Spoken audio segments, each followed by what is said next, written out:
This is Democracy Now!, democracynow.org, The War and Peace Report. I'm Amy Goodman.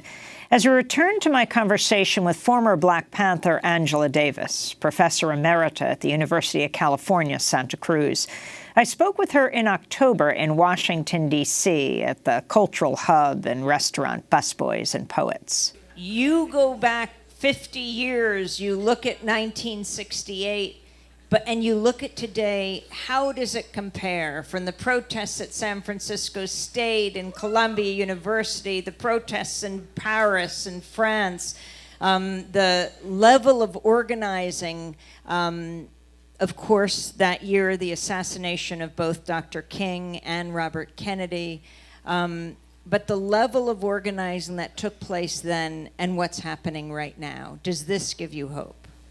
Absolutely, absolutely. And I think what gives me hope is the extent to which young organizers have been able to build on the work of those who came before them. And I am so impressed by young organizers and Dream Defenders, Black Lives Matter, Black Youth Project 100, Surge. White people are really beginning to change significantly. I mean, I'm remembering that it used to be that we assumed racism was just about attitude, right? And so the only way you can deal with a racist is to say, oh, you should go to an unlearning racism workshop. Or, you remember, this is what people who made these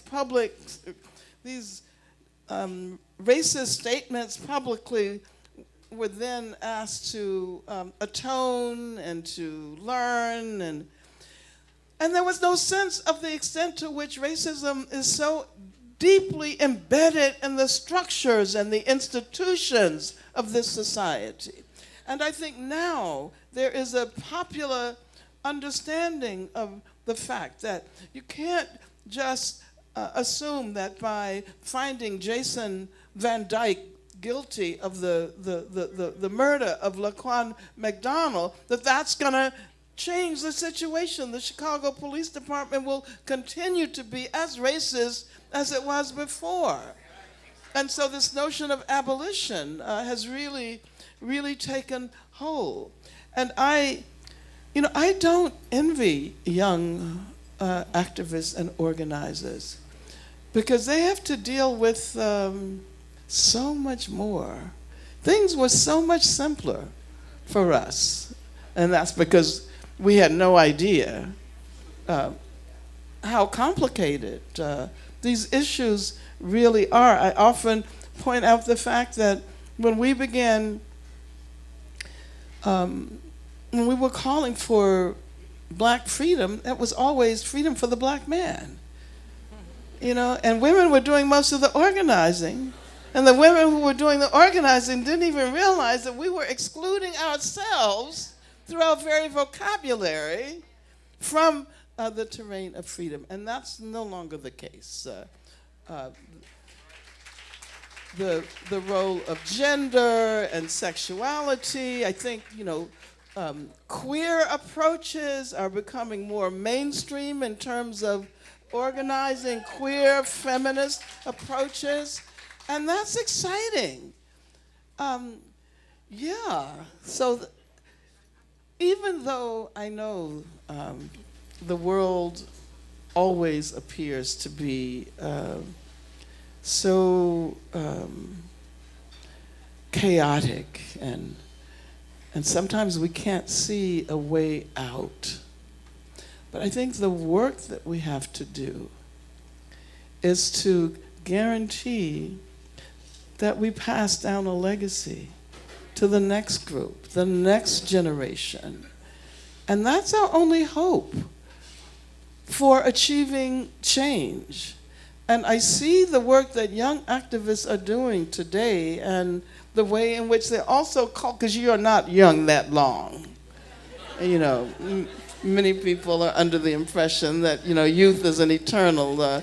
It doesn't happen that way. Before you know it, you will have aged out of youth. And so it's so important to train others to share. And with each generation, it becomes richer and more interesting and more complicated. I am sometimes amazed listening to young activists who speak so fluently about the ways in which homophobia, transphobia not only affect those who identify as trans or as LGBTQ, but it's about the entire world. The challenging of the gender binary has allowed us to recognize that everything can be challenged. If you can challenge what was considered to be the most basic guarantor of normalcy, right? Then you can challenge anything. You can challenge capitalism. You can see your way to a future beyond the kind of obscene capitalist framework that has formed and shaped our lives. So I'm excited. Things look a lot. Those of you who are young may not feel this, but things will look a lot more hopeful to me. It's the young people who represent the future. And so they are the ones who have to take the leadership. They are the ones who have to lead us into the next phase. And I guess as I get older, I realize how important it is for us to imagine ourselves as something more than our own individual lives, that we're connected with people who came before us, and we will be connected to people who come after us. So it's our responsibility to do the work that will, and the responsibility of younger people too, to make sure that you do the work that will keep the ideas alive, that will keep the possibility of freedom alive. Because it's not going to happen tomorrow. We know that. But it can happen. It could happen sometime in the future. Well, I don't think we will ever actually reach that point that we can call freedom. Because what's exciting is that on the road we notice that things are so much more complicated, and so I'm excited about what you will discover in the future. No one could have predicted 20 years ago that trans movements would be so important to social justice today. No one could have predicted that. And so I see us expanding the terrain of freedom. And I'm imagining that in the future we will have movements to protect animals that will become much more widespread. We'll have a different relation. We'll experience our relationship to those with whom we share the planet in very different ways. And then there are all of those freedom ideas that I can't even imagine. But I know that in the future, they will emerge. And so I'm excited. It's actually, it's not that bad to be old. It isn't.